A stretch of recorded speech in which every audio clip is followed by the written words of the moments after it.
Hello, Internet. I'm Chase Jarvis. Welcome to another episode of The Daily Creative. This is where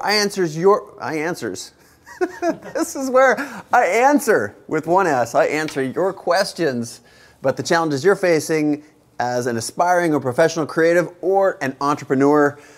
Let's get to the show right away, Finn. Finn, we gotta get a camera on Finn at some point. Maybe not now, because you don't, maybe, I don't know, different clothes. But I'm just kidding.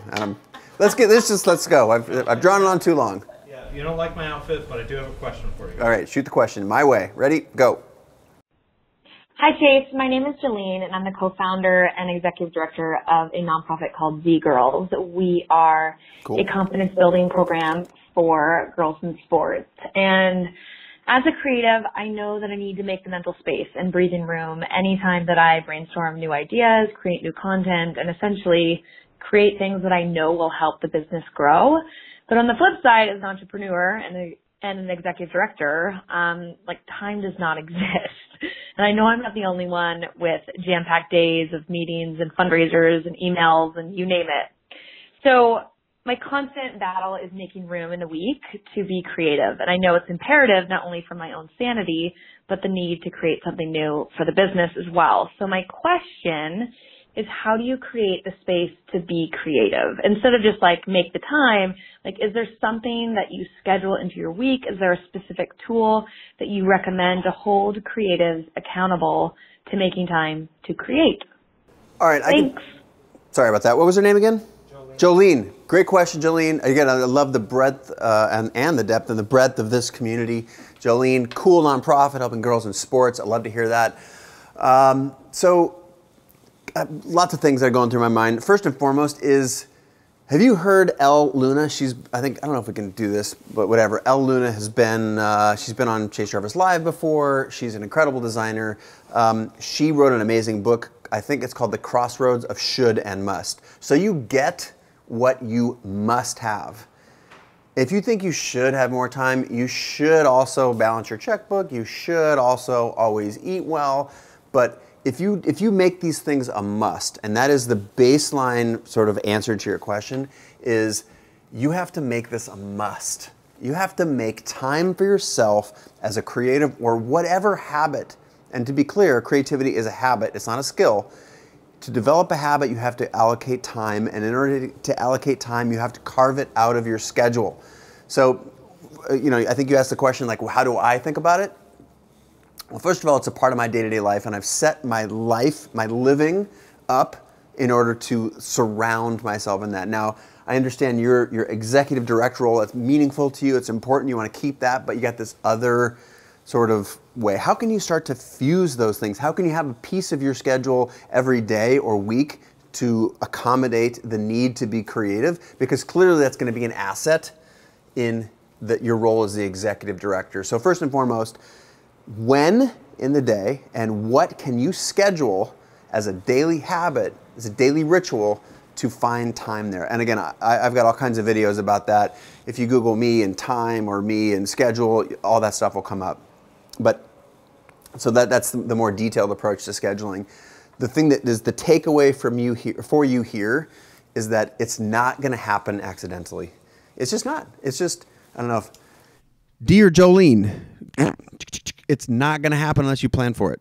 So plan for it, put it in your schedule, and that's the only way it's ever going to come to fruition. Other tools that I use Habit List for creating and tracking my daily habits. I do have a habit that I track of creating something every day. I think creativity creates creativity, so getting in that habit will also unlock other pieces of your business, even if it's for 20 minutes a day. So Jolene, I hope that answers your question. I love it. I love the nature of it because I hear that maybe more than any other question, come to think of it. That's a very popular one. But I know you're never going to get there if you don't create the time, if you don't prioritize it. All right. That was a good question. Finn, bring it on. You guys know I'm timing this right now, and I was a little bit too long. I'm sorry on that question. Go ahead, Finn. Steve is up next. I'll also let you know that you forgot to start the timer. What? It's right here. Look at the thing. It's all right. Bugs, they happen. This is a show. We don't edit this show. Go ahead. All right. Hey, Chase. Real quick question here. My name is Steve Hurley from Chicago, Illinois. I'm an aspiring action sport photographer. My question is how do I go from being a creative hobbyist?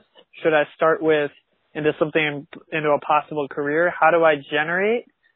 Should I generate my self-generated work, or should I actively seek work out? And also, along that journey, how can I prevent myself from being typecast if I decide I want to go a different route with my work? All right, Thanks, Chase. Keep doing what you do. Thanks, man. Appreciate the call in. Two pieces. You kind of asked two questions. The first one was like, should I do this or this? Both. Like, seriously. Like, I don't know why you wouldn't put the work in. Certainly, you might want to prioritize it, but yes is the answer. Should I do this or this? Yes, you should do both. And the both in this case is self-assigned work. You're only going to get hired to do the things that you can demonstrate that you've photographed, designed, whatever line of work you're in. That's, by and large, that's what you get hired to do, is what you put in your portfolio. So if you're always just taking whatever job comes along and you're just like, all right, I'm making money, that's great, I'm putting it in my bank, in my wallet, spending it, and you get over here and you're like, wait a minute, this is work, not work I wanted to be doing. That's going to happen if you just take whatever job comes along. You're going to, it's like it's like whatever, you take a bunch of steps and you're over here and your portfolio is full of dog food ads. And not if you make dog food, I'm sorry. The point is this: if you aren't creating work that you want to get hired to create, then you're not going to get hired to create that work. Plain and simple. So yes, self-assigned work is the basis for that. Take money that you made from other jobs and build a photo shoot or design some stuff that is like what you want to get hired. Assign yourself a fake campaign and make it beautiful. Then you've got work that you're actually being paid for that's creating real ads and sample pieces for your portfolio. And then you're also cultivating what you want to be hired for next. And until you start investing in that, you're never going to get hired there. So that's part one. And part two is this. What was it? It was like something about, he doesn't want to get pigeonholed. What was it? Typecast. Typecast. Good question. It's like, I don't know what that meant, but I just wanted to do it. So strong I can snap a piece of chalk. I think the belief that you're going to get typecast at this point in your career it's wishful thinking, just straight up. You will have to make so much stuff, and that stuff has to be so visible in order to get typecast, that I wouldn't worry about that. What I would worry about is, what is it that you want to be and become? And is all the things in your life professionally, as much of it, rather than all, as much as you can direct at becoming that thing and being known for that thing. So it would be great to get typecast, because that would mean you have a point of view, you have a personal style, and everyone knows you're the person that when they need X, they call you. That would be an amazing problem. You can create flexibility. Like, look, I was a photographer, and then I was a director, and I've written best-selling books, and now I've got a CreativeLive. That comes later. Master something.